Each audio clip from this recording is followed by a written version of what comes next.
in the past, if I would get an audition for, as you say, a professional woman, a doctor, a lawyer, a judge, something like that, I always put on a straight wig. I would never go in with curly hair.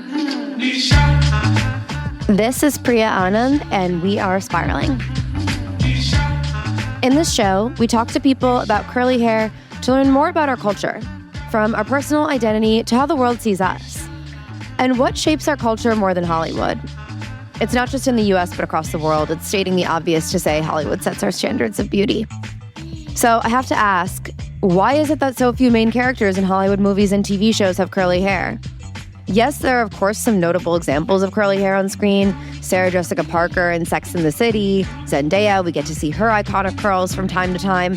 But these are the exceptions, not the norm. You might remember Annie Corzine from her role as Doris Clumpus in Seinfeld. She was Jerry's parents' neighbor, and yes, she has curly hair. Annie is 87, and she's seen it all in Hollywood. Now she's a TikTok sensation and known for this popular meme. Have you ever had a Krispy Kreme? Have you ever gone to Krispy Kreme? Was it crispy? No. Yeah, right. In the book of Annie Corzine, which Annie recently published, and you should definitely read, it's available on Amazon. I laughed, I cried, all of it while reading it. Annie wrote about her experience as a curly-haired Jewish woman looking for roles in Hollywood. She wrote, "People see me as your typical Jewish woman, and maybe it's true. I've got curly hair and noisy opinions on every subject, and I've never owned a backpack. Plus, even after years of speech classes, I still have an unmistakable Bronxiness in my voice." I spoke with Annie to unpack how being curly affected her life as an actor. By the way, at times you'll hear Annie refer to herself as 86. That's because when we recorded this, she hadn't yet had her next birthday. Happy birthday, Annie.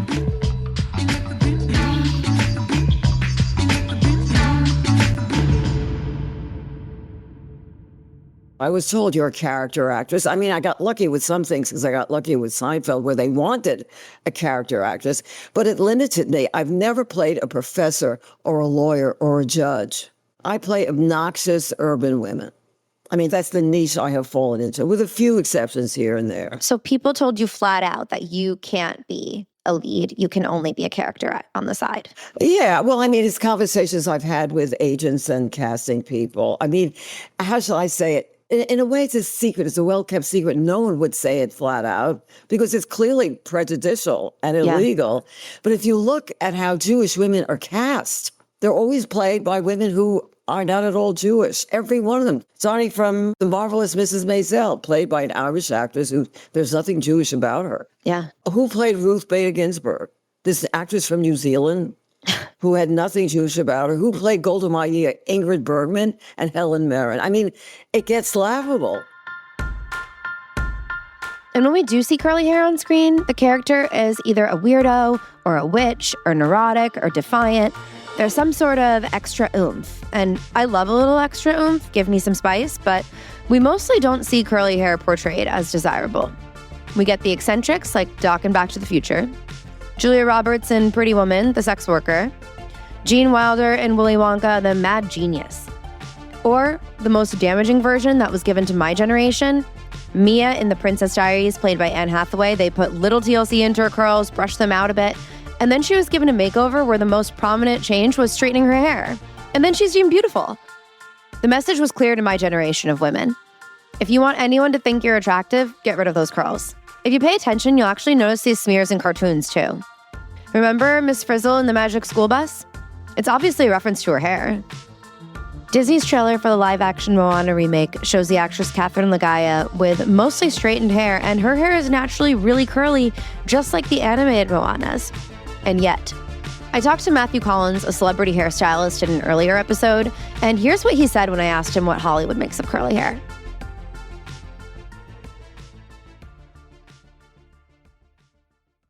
Curly hair generally in the past, and it's gotten better, but you're right, it's technically looked at as more disheveled. Now, to be fair, Matthew said there's also a real challenge people don't consider, which I hadn't thought of either. It's that a character's hair sometimes needs to look exactly the same across multiple days of shooting.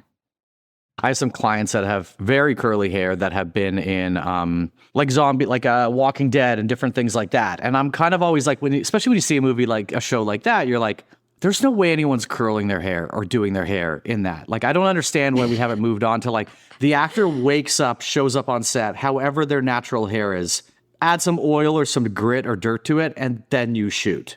Yeah. I was like, why don't we just make this realistic, what it would be in an apocalyptic time?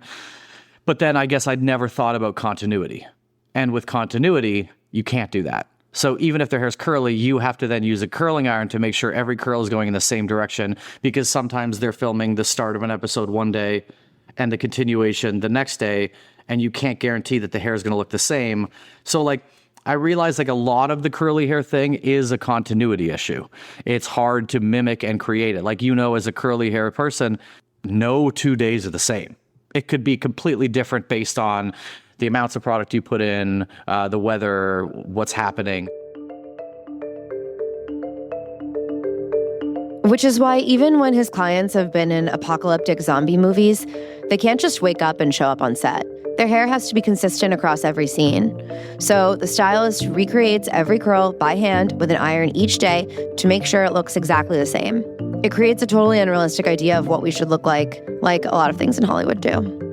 But in the case of Moana, this argument for why you can't portray curls doesn't really hold water, because Moana is in and around the water a lot. She's on a boat, there's wind and waves. It would be much more realistic to have her hair and appearance be affected by the environment she's in. In her book, Annie wrote that in Hollywood, Jewish looking means ugly. That's for the women. The guys, as usual, do a lot better. From early childhood, every girl knows if she's pretty or not. I knew I was not. That line broke my heart. Oh my God, I hated my hair. I grew up in the Bronx. The kids, all right, my earliest memory, the kids used to call me Brillo Head. Oh my God. Because my hair looked like steel wool. It was so curly, kinky, which was absolutely not the style at that time. When I grew up, the style was a page boy. You probably don't even know what a page boy is. It goes down straight and it flips under and it's got straight bangs. And I was the opposite of that. I hated my hair. It was a source of great trauma and stress to me, actually my whole life. But it was worse then in childhood. In your book, you talk about this, and something you said that I thought was fascinating was, now that I'm a senior, let me tell you that emotionally, I'm the same person I was when I was 16. I think about boys and I hate my hair. That's right. It's the same thing. Now I don't hate it because it's curly. I hate it because it's thin and I have to worry about the thin parts. And the reason it's thin is probably because of all the terrible poison products that I used to try and get the curls out. I used to go to Harlem and they would use lye. I used to sleep with rollers. I would do anything to try and straighten my hair, and everything I did was very unhealthy. So now I've got thinning hair as a result of that. I do have to ask one question about that excerpt. Are you still also thinking about boys in addition to your hair? Oh, of course. You never stop thinking about boys. I feel like that's probably true. That's probably true. Do you know when kids started calling you names based on your hair? Elementary school. So that would have been, I think, elementary school. So like before I was even a teenager. But you grew up in New York, and that's a pretty diverse place. And even so, you had that experience? Even so, girls still managed to have straight, classy hair, and I didn't. First of all, I had no money. There were some girls who also had their noses done. There were girls who could afford to look the American norm. I couldn't do any of that.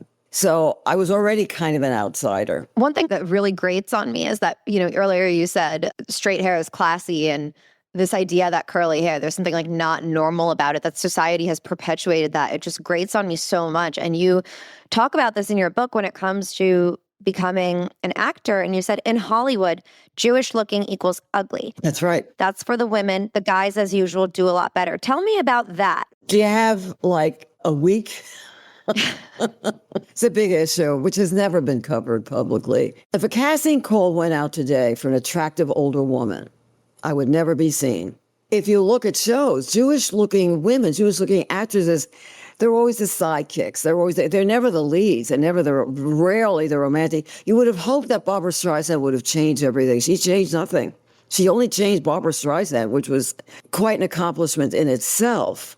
But nothing has changed after that. The idea in this country of what makes an attractive woman hasn't really changed that much since I was a kid.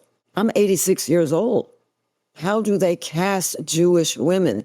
They cast them by taking out the Jewishness. Every time there's a character who's supposed to be a Jewish woman, they disguise her look.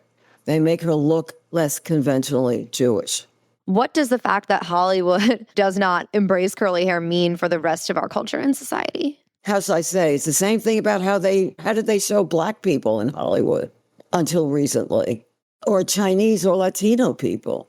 I mean, Hollywood has always been in love with stereotypes and stock figures. I mean, if you go back, if you watch a James Bond movie now, the early ones, I am shocked that I used to enjoy those. They are so racist and sexist. And I thought, oh my God, maybe the world has changed a little bit because you couldn't do this now. You couldn't have these things now. How he treats women, or how the women are used. As much as, I mean, I love the diversity in America, and I live in a particularly diverse area, but it has always been an issue. If you don't look like the standard, traditional, I'm going to go out on a limb here and say Republican woman, you have a challenge. You have a challenge. Now, I don't know if I'm looking at you. I think you're gorgeous. Thank you. I can't imagine that you have any problems with the way you look. I can't imagine that you think, oh, I really have to get my hair straightened. I mean, you're wearing it with pride. It looks beautiful, healthy, shiny, whatever we want those things to be. So I think in that respect, things have changed. When I was in high school, other girls would tell me to straighten my hair. I remember I was friends with would just look at me and be like, why don't you just straighten your hair? Where was this? New Jersey, central New Jersey, suburban New Jersey. In New Jersey? Is this a small town, a suburban town? What? Just normal suburban New Jersey town, like completely stereotypical New Jersey suburb. Okay. And other girls would tell me all the time to straighten my hair. I know so many women who straighten their hair regularly. They have curly hair. Really? Yep. One episode in the show is about secretly curly people. And all of those interviews are drawn from people I've met in my own life. People I've met, people I know. And it's just, I'm willing to say, everyone listening knows more than one person who's secretly curly. And a lot of Indian women are glued to the flat iron. I don't even own one, but a lot of Indian women are glued to the flat iron for sure. But are you saying that these women that you're talking about, are they all Indian women?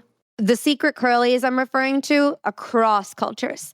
Right. 100% across cultures. In fact, I think every single person I recorded with for that episode, every single snippet, each person has a different heritage. Even in my generation, a lot of people are drawn to this idea or have been fed this idea that curly hair is not professional, which is why I think it's important to talk about Hollywood and how Hollywood presents curly hair, right? There's either this idea that if you're going to an occasion, you straighten your hair for a wedding or some special event, or if you're going to be on stage at a conference for work, or to be seen as professional, you straighten your hair, right? These two things. I'm so glad you brought that up. That's interesting because I have a collection of wigs. Really? They've never done me any good, but in the past, if I would get an audition for, as you say, a professional woman, yeah, a doctor, a lawyer, a judge, something like that, I always put on a straight wig. I would never go in with curly hair. Absolutely not, because again, it's become a symbol. Curly hair is low class.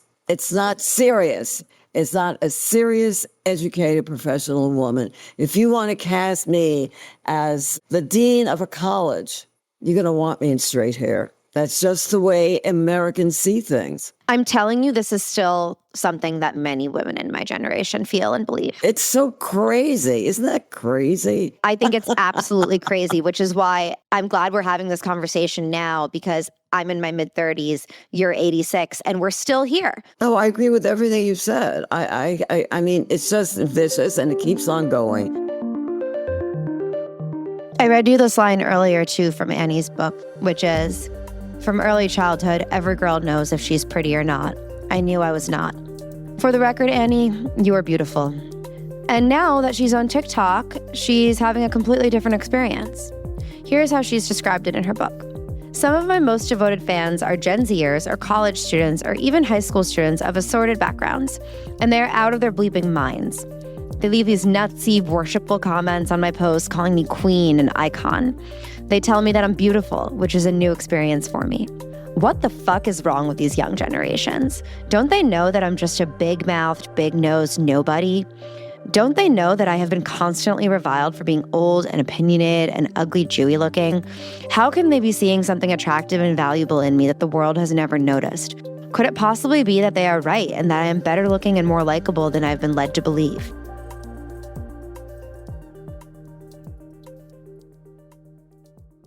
This is the first time in my life, I'm 86, the first time that I'm told that I'm good looking. They're Gen Zers. Yeah. They love me. Oh, we love your hair. Oh, we love that color. Oh, we love your style. I'm very grateful to those young people. But what I think is, and what I hope is true, is that I think finally in this country, young people are looking to older people, particularly older women, for wisdom and for inspiration. And they should, because I've lived long enough to have learned some shit, and I'm happy to share it.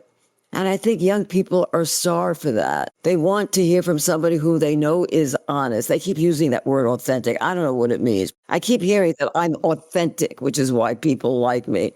I think everybody's authentic, except politicians, I suppose, are not authentic, right? We know that they're not being transparent. They're not telling us the truth. But I do tell the truth. What would you say to young people with curly hair? What do you want them to know? I would say to anybody, young or old, you have to be your true self. So we're going to do a lightning round now. Who's your curly hair icon?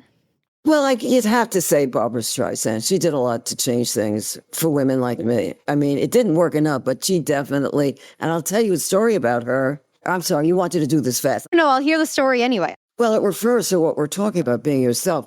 I met a doctor at a dinner party in New York years ago, and Barbra Streisand came to him for something, I don't know what. And he asked her what she did, and she was a young girl, unknown, and she said, oh, I'm a singer and an actress. I want to be an actress. And he said, well, if you want to be an actress, let's be real here. You have to do something about your nose. And she said, no, I don't. I will be an actress, and people are going to like the way I look. So that's pretty amazing how she, before she was anybody, before she became Barbara, that she was confident enough and honest enough about who she was to refuse to change it, just to please the crowd. I find that very inspiring, don't you? Everyone should hear that story. That's incredible. Yeah. If you had to bring just one hair product with you forever, everywhere you went, and this is not like we're on a desert island question where there's some weird weather or whatever. It's just if you were, on your travels anywhere in the world for the rest of your life, you can only bring one thing for some reason. What is the one thing in your purse? Well, I don't want to mention brands. I don't do that, but I think I would want to have, I don't shampoo all that much. So I guess I would just want a good conditioner that I would use for shampooing, either that or some kind of a curly, I don't know what you call it, gel cream, something you put on after the shower for curly hair. Yeah. Something like that. Something conditioning is the answer. Yeah. Yeah. I think I want to repeat that.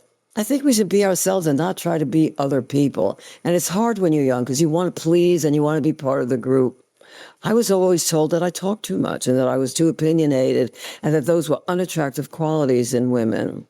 And I always apologize. Now I'm being celebrated for those same qualities. Yeah. So I wish I had known this when I was younger. And now if somebody would say to me, you talk an awful lot, I would say, you're absolutely right. And maybe you should listen to what I have to say. You might get something from it instead of apologizing, which I did all my life. So don't apologize. Just be the best you can be. That would be my message. Well, I'm grateful that I had an opportunity to listen to you and that our listeners did too. So thank you so much for your time. I appreciate it. This was so fun. Fun for me. So fun.